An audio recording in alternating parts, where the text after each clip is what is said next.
Hello friends, नमस्कार। मैं प्रियंका स्वागत करती हूँ आप सभी का आपके अपने चैनल टारगेट टीचर जॉब में। दोस्तों, आज हम डेलर थर्ड सेमेस्टर का सामाजिक अध्ययन विषय देखेंगे और ये है आपका क्लास नंबर 44। तो चलिए देखते हैं आपका अध्याय नंबर 19, भारतीय आधुनिक बैंकिंग व्यवस्था। तो दोस्तों, आज हम देखेंगे बैंक के विषय में।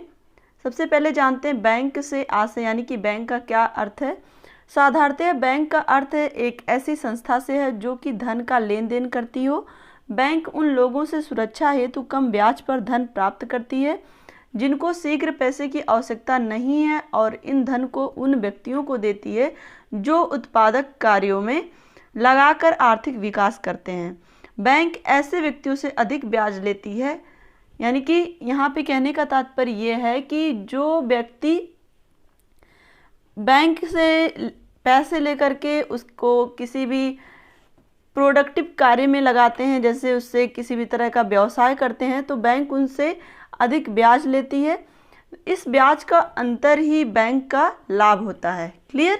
तो बैंक क्या करती है, लोगों को जो मूलधन देती है उस पर ब्याज लगाती है और उसका जो लाभ होता है वो बैंक को मिलता है। क्लियर? यहाँ पर हम देखते हैं बैंक की परिभाषा क्या है। वेबस्टर कोश के अनुसार बैंक वह संस्था है जो मुद्रा में व्यवसाय करती है। यह एक ऐसा प्रतिष्ठान है जहां धन का जमा, संरक्षण तथा निर्गमन होता है तथा ऋण देने व कटौती की सुविधाएं प्रदान की जाती हैं और एक स्थान से दूसरे स्थान पर धनराशि भेजने की व्यवस्था की जाती है। तो दोस्तों देखिए, यहाँ पर बैंक का बहुत ही अच्छी परिभाषा बताया गया है कि किस तरह से बैंक के माध्यम से हम अपने जो भी धन है उसको जमा करते हैं और साथ ही उसको संरक्षित रखते हैं और उससे यहाँ पर हम कह सकते हैं कि उस बैंक से ऋण भी ले सकते हैं। तो एक तरह से बैंक के माध्यम से हम अपने धन को एक स्थान से दूसरे स्थान पर भेज भी सकते हैं, हमारी जो अपनी जमा पूंजी है किसी भी आवश्यकता के लिए। तो ये सारा कार्य किसका होता है? बैंक का होता है। क्लियर? अब हम चलते हैं बैंकों के प्रकार के विषय में। वर्तमान युग व्यावसायिक युग है। भिन्न भिन्न व्यवसायों की स्थापना तथा संचालन में बैंकों का योगदान आवश्यक है। तो दोस्तों, यहाँ पर हम बात करें कि ये जो हमारा बैंक होता है ये वर्तमान में जो भी हमारी आवश्यकताएं होती हैं अलग अलग तरह की, उन आवश्यकताओं को पूरा करने में बहुत ही मददगार है। आज के युग में विभिन्न प्रकार के व्यवसाय, उद्योग धंधे तथा पैसे इत्यादि की अनेक आर्थिक समस्याएं होती हैं, किंतु इन सभी समस्याओं की अलग अलग आर्थिक समस्याएं होती हैं, क्योंकि यहाँ पर अगर हम बात करें तो अलग अलग व्यवसाय से संबंधित अलग अलग समस्याएं आती हैं। तो उसको किस तरह से, जैसे अगर हम बात करें कहीं पर ट्रांसपोर्ट की बात करें या फिर हम बात करें बिजनेस की, तो वहाँ पर अलग अलग तरह की धन से संबंधित समस्याएं होती हैं। तो उस यहाँ पर हम बात करें तो लोग अपने व्यवसाय को चलाने के लिए कम पैसे के ब्याज पर ऋण लेते हैं जिससे कि वो अधिक से अधिक लाभ भी कमाते हैं और बैंक को पे भी कर देते हैं उसका जो भी ब्याज रहता है, जो भी उसका मूलधन रहता है। तो आगे हम देखें, बैंकों को कार्यों के आधार पर हम इनको निम्नांकित भागों में विभाजित कर सकते हैं। तो दोस्तों, यहाँ पर हम बात करें बैंक का जो कार्य होता है, अलग अलग कार्य होता है, तो उसी कार्य के आधार पर हम बैंक को विभाजित कर सकते हैं। यहाँ पर चलिए देखते हैं।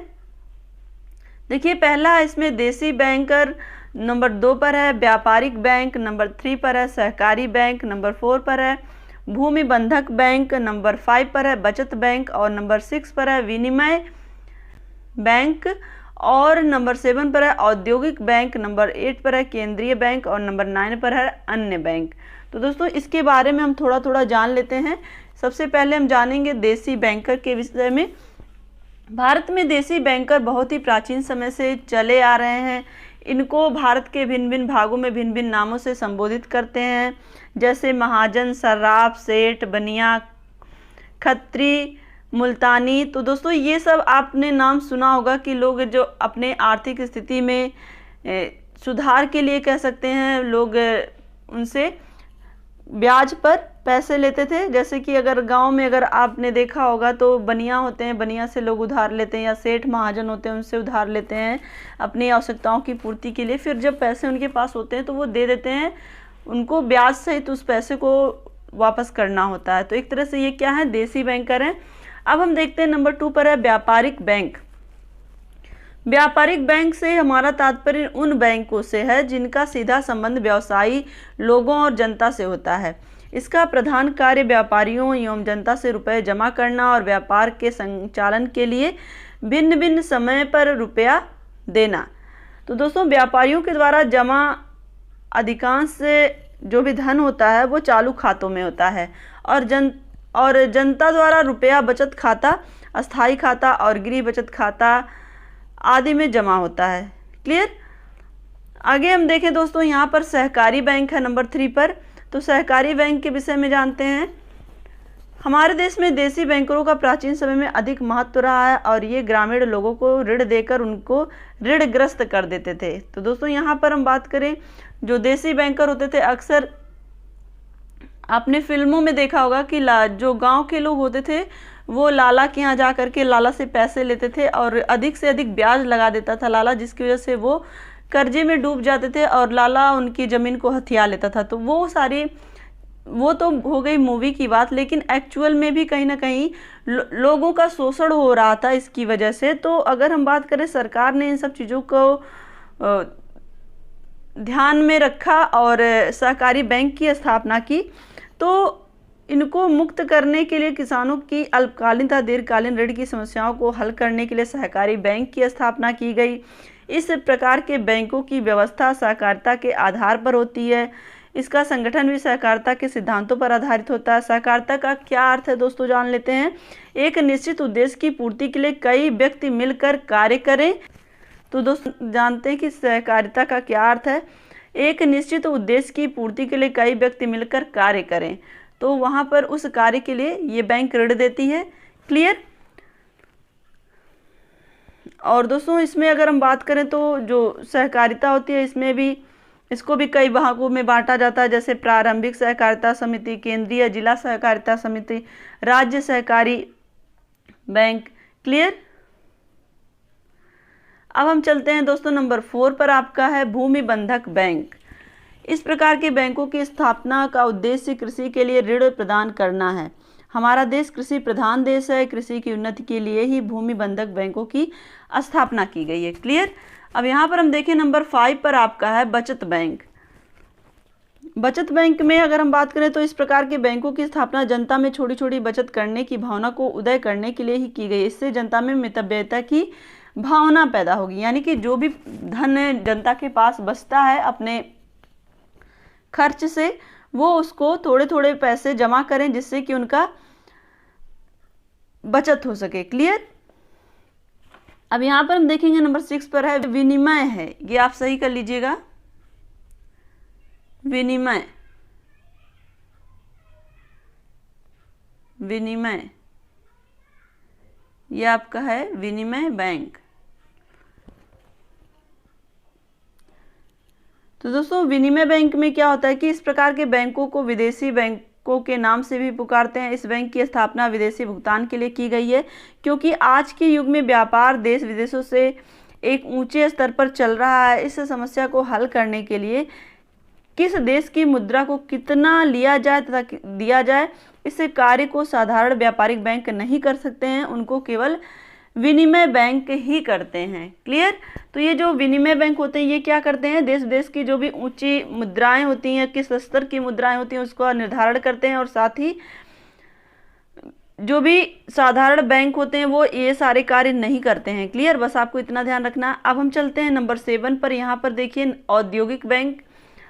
किसी भी देश की उन्नति वहाँ के उद्योगों पर निर्भर करती है। कोई भी उद्योग ऐसा नहीं है जिसमें 4 या 6 महीने में कोई लाभ या हानि उद्योगकर्ता के सामने आ ना जाए और पूरा कार्य ना हो जाए। तो दोस्तों, इस कार्य की सफलता में अधिक समय लगता है। कोई भी उद्योगकर्ता अपने आप स्वयं अपने उद्योग को ही नहीं चला सकता, इसके लिए उसे बैंक का सहारा लेना पड़ता है। उसे दीर्घकालीन ऋण की आवश्यकता भी पड़ती है। तो ये जो औद्योगिक बैंक होते हैं ये उन्हें ऋण देते हैं, जैसे कि औद्योगिक बैंक भवन बनाने के लिए, मशीन, कच्चा माल खरीदने के लिए, दैनिक व्ययों को पूरा करने के लिए भी ऋण देते हैं। क्लियर। आपको बस इतना ही जानना है। अब चलिए दोस्तों, हम देखते हैं केंद्रीय बैंक क्या होता है। केंद्रीय बैंक के विषय में जान लेते हैं।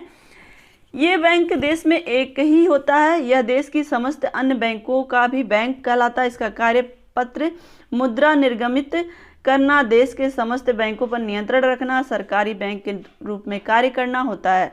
यह बैंक अन्य बैंकों की भांति लाभ कमाने के उद्देश्य से कार्य नहीं करता। यह देश का महत्वपूर्ण बैंक होता है और देश की साख संबंधी क्रियाओं पर भी नियंत्रण रखता है। भारत का रिजर्व बैंक इसी प्रकार का केंद्रीय बैंक है। क्लियर। अन्य बैंक में हम देख लेते हैं। ये बैंक विशेष सेवाओं के उद्देश्य से स्थापित किए जाते हैं। इस प्रकार के बैंकों की स्थापना विदेशों में अधिक हुई है। उदाहरण के लिए अमेरिका के विनिमय बैंक तथा इंग्लैंड के सौदागर बैंक। क्लियर। अब दोस्तों यहाँ पर हम देखेंगे भारतीय रिजर्व बैंक के विषय में।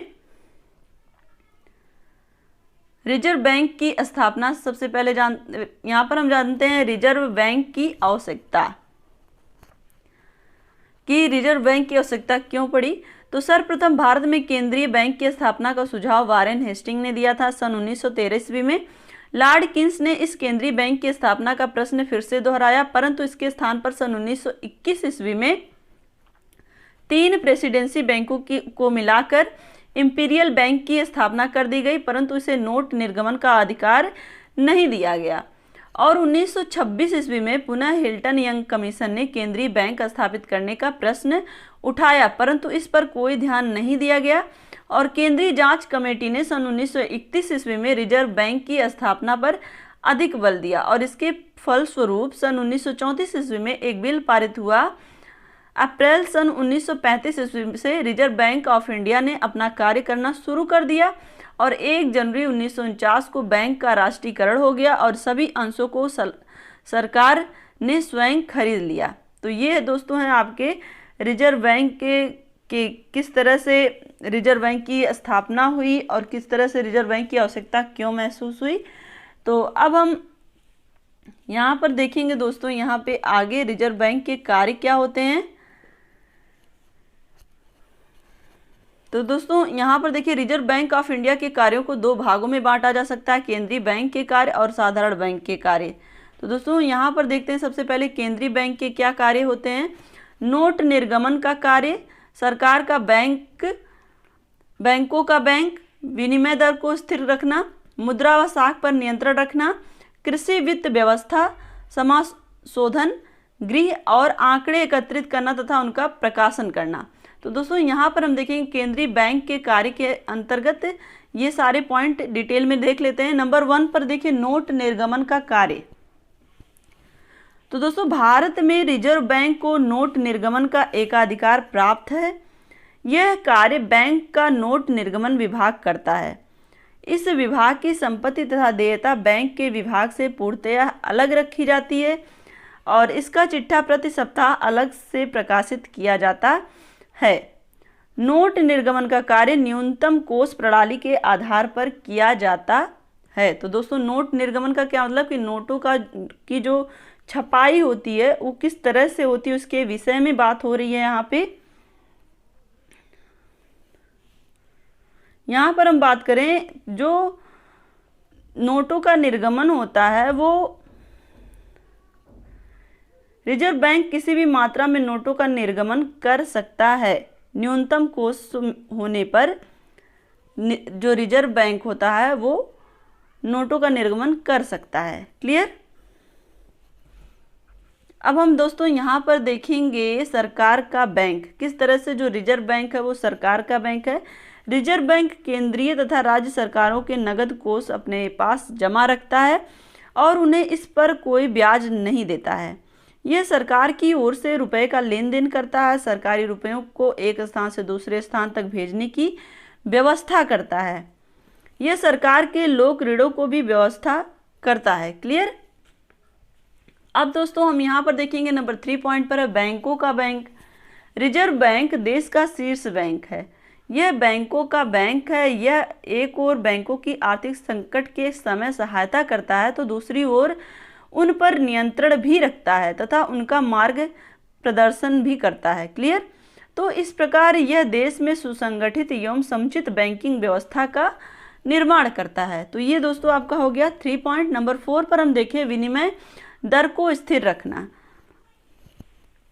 रुपए की विनिमय दर को स्थिर रखना भी रिजर्व बैंक का एक महत्वपूर्ण कार्य है। 1947 में विदेशी विनिमय नियंत्रण एक्ट पास हुआ था, जिसमें विदेशी विनिमय पर नियंत्रण रखने के लिए रिजर्व बैंक को व्यापक अधिकार दिए गए थे।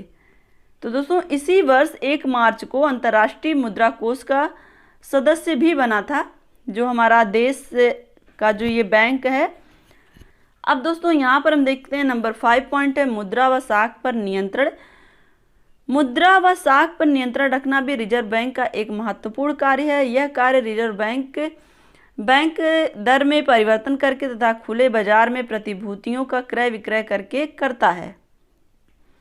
इसके अतिरिक्त अगर हम बात करें तो रिजर्व बैंक को अन्य कानूनी अधिकार भी प्राप्त है, जिनका प्रयोग करके यह देश की मुद्रा साख की मात्रा को देश की आवश्यकता अनुसार नियंत्रित करता है। क्लियर। तो इस तरह से यहाँ पर हम बात करें मुद्रा व साख का नियंत्रण भी करता है। अब यहाँ पर हम देखेंगे नंबर 6 पर है कृषि वित्त व्यवस्था। रिजर्व बैंक ने आरंभ से ही एक कृषि साख विभाग खोल रखा है। इस विभाग में कृषि साख की समस्याओं को सुलझाने के लिए विशेषज्ञ नियुक्त किए जाते हैं और यह विभाग कृषि साख की उन्नति एवं विस्तार के लिए सरकारों तथा सहकारी बैंकों को आवश्यक सलाह देता है। क्लियर। यानी कि जो राज्य सहकारी बैंकों की सस्ती ब्याज की दर पर ऋण देता है, जो राज्य सहकारी बैंक है उनको ये सस्ती ब्याज पर ऋण देता है। क्लियर। ये इसकी कृषि वित्तीय व्यवस्था है। अब हम देखते हैं दोस्तों यहाँ पर आपका नंबर 7 पर हो गया समाशोधन गृह।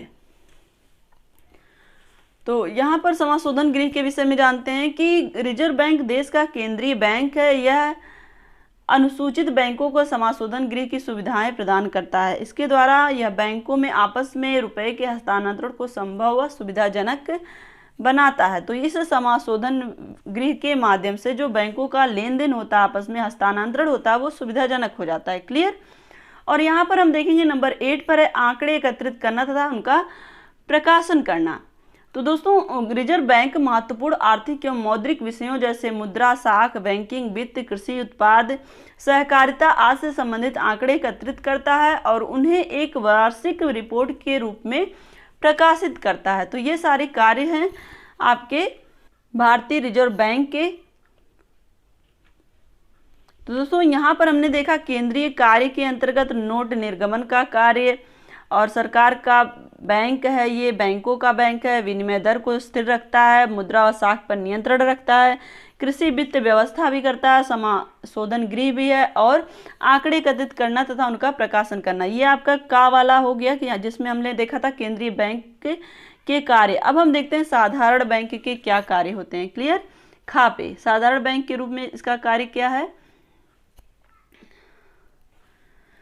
इसमें देखिए नंबर 1 पर है जमा पर रुपए प्राप्त करना, और नंबर 2 पर है बिलों का क्रय विक्रय, नंबर 3 पर है कृषि बिलों का क्रय विक्रय, नंबर 4 पर है ऋण देना, नंबर 5 पर है ऋण लेना, नंबर 6 पर है प्रतिभूतियों का क्रय विक्रय, नंबर 7 पर है अन्य देशों के बैंकों में खाता खोलना। तो दोस्तों यहाँ पर हम नंबर 1 देखते हैं। सबसे पहले जमा पर रुपए प्राप्त करना। रिजर्व बैंक केंद्रीय व राज्य सरकारी स्थानीय संस्थाओं तथा व्यक्तियों से जमा पर रुपए प्राप्त करता है, परंतु इन पर कोई ब्याज नहीं देता है। क्लियर। और नंबर 2 पर हम देखें, अगर ये साधारण बैंक के रूप में जो जब कार्य करता है तब की यहाँ पे हम लोग बात कर रहे हैं कि जो जमा रुपए होते हैं उस पर वो ब्याज नहीं देता है। और नंबर 2 पर हम देखें तो बिलों का क्रय विक्रय। रिजर्व बैंक भारत में भुगतान किए जाने वाले अधिक से अधिक 90 दिन की अवधि के व्यापारिक व वाणिज्यिक बिलों व प्रतिज्ञा पत्रों को बट्टे पर भुनाता है और उनका क्रय विक्रय करता है। क्लियर।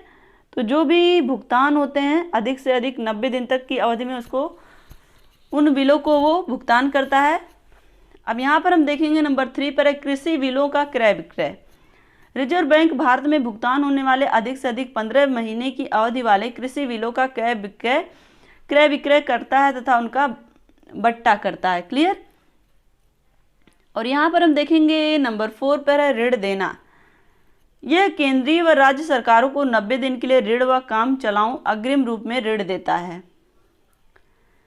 और दोस्तों अगर हम बात करें, यह अनुसूचित बैंकों तथा राज्य सहकारी बैंकों को मांग पर देय अथवा 90 दिन के अंदर देय ऋण देता है। ये ऋण स्वीकृत प्रतिभूतियों, सोना, चांदी, अनुसूचित बैंक तथा राज्य सहकारी बैंकों के बिलों तथा प्रतिज्ञा पत्रों की जमानत पर दिए जाते हैं। तो दोस्तों यहाँ पर हमने देखा ऋण देना। अब हम देखेंगे ऋण लेना। रिजर्व बैंक भारत के किसी भी अनुसूचित बैंक अथवा किसी अन्य देश के केंद्रीय बैंक से अधिक 1 महीने की अवधि के लिए ऋण ले सकता है। और दोस्तों यहाँ पर देखिए नंबर 6 पर है प्रतिभूतियों का क्रय विक्रय। तो यह विदेशी विनिमय पत्रों तथा केंद्रीय व राज्य सरकारों की प्रतिभूतियों का क्रय विक्रय कर सकता है। और यहाँ पर देखेंगे नंबर 7 पर है अन्य देशों के बैंकों में खाता खोलना। तो दोस्तों रिजर्व बैंक अंतर्राष्ट्रीय बैंक अथवा अन्य देशों के केंद्रीय बैंकों में अपना खाता खोल सकता है। तो दोस्तों यहाँ पर आज हम लोगों ने पूरा रिजर्व बैंक के विषय में देखा, भारतीय रिजर्व बैंक के विषय में, और भारतीय रिजर्व बैंक के क्या कार्य हैं, जिसमें हम लोगों ने 2 महत्वपूर्ण भागों में इसको बांटा, जिसमें केंद्रीय बैंक के कार्य और साधारण बैंक के रूप में इसके कार्य, 2 तरह के इसके कार्य थे और इसकी पूरी डिटेल हमने देखी। तो आशा करती हूँ कि ये सारी चीज़ें आपको समझ में आई होंगी। दोस्तों आपके एग्जाम में इतना डिटेल नहीं पूछेगा, लेकिन मेरा काम है आपको डिटेल में बताना और पढ़ाना, क्योंकि जब चीज़ें आप डिटेल में जानते हो तो वो चीज़ें आपको भूलती नहीं हैं और वो चीज़ आप अच्छे से एक्सप्लेन कर ले जाओगे एग्ज़ाम में।